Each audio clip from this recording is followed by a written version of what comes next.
So I have a question from it's Jennifer 6. Sorry, medyo natagalan ng aking video. Medyo na busy. So need ba talaga gumawa ng video? Ang video na tinutukoy niya guys is about the introduction video.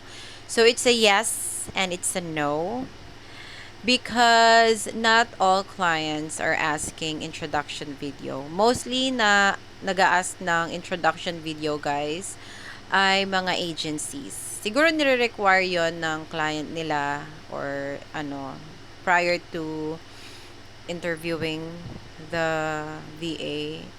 Pero may nakita rin kasi akong direct client sa IG na nag-ask siya ng introduction video kasama sa email.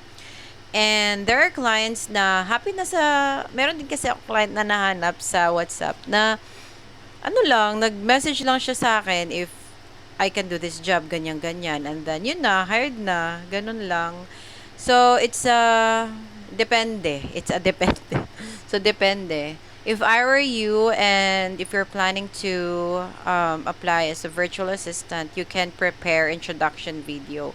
Kasi guys, iba-iba yung klase ng introduction video. Merong pang admin or pang social media manager or any niche na a-applyan nyo. So, iba-iba yung introduction video. Yung ginawa kong introduction video ay general lang siya and yun yung aking niche.